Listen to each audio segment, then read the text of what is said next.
Many people come into this thing called hoodoo, and they would like to know, how do I manifest? How do you make things happen? Because first of all, they say, I'm doing everything, I'm living right, I'm doing all this thing, but how do I bring about the answers to my prayers? And I'm out here in my garden today, and I'm showing you here in my garden, I had said that I wanted some okra this year. And I only had a few okra plants left over, and this is the only plant that basically survived. Because if you look around here, everything, this garden been overgrown here by other plants. That's some wild basil there. But here, what I wanted this year, I wanted okra. That's what I wanted. My desire was I wanted okra. But you have to understand how this thing works. You're out here in a garden, and a garden is nothing more than a place of prayers being answered. You basically, all these plants and stuff you see out there, those are nothing but your prayers. The fruit and so forth that you see on the trees, the leaves and everything, those are the answered prayers. And basically, you're basically saying, I want this or that. And then those plants are going to go for it to make sure that those things come about.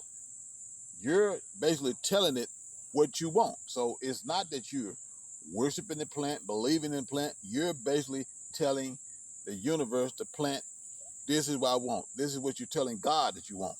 So here, I told God, I want okra this year. But notice, I have only one plant. And the beautiful thing about a garden, because anytime you're manifesting, no matter what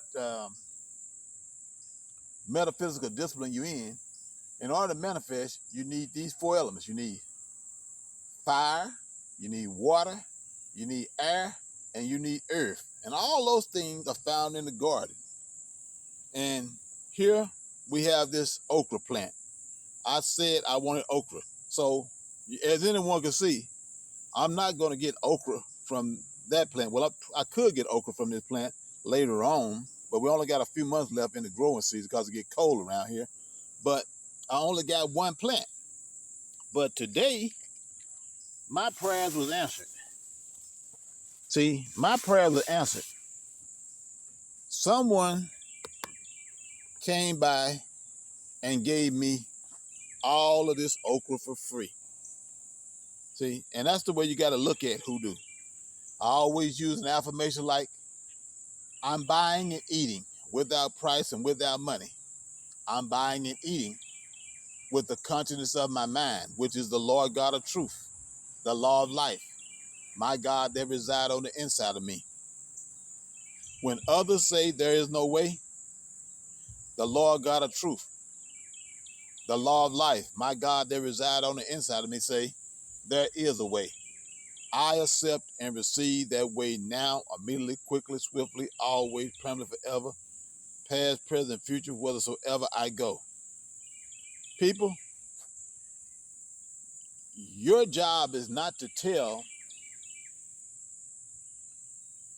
God how you want it. Or you don't have to always be specific in how he get it to you.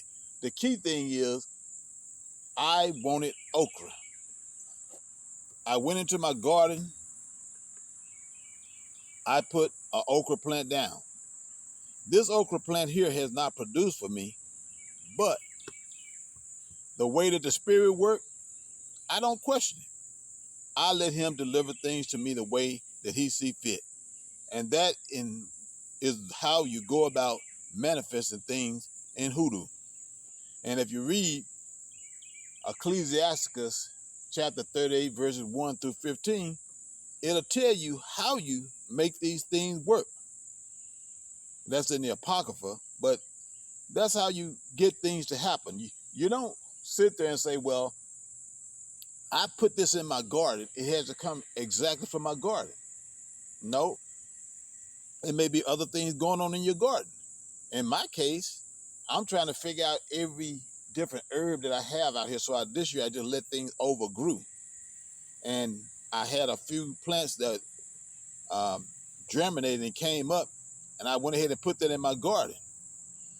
And from normal circumstances, I should not have received this much of a harvest of okra. But look at how everything worked out. Isn't God good? And people, that is our message for today. This is how you make your hoodoo work.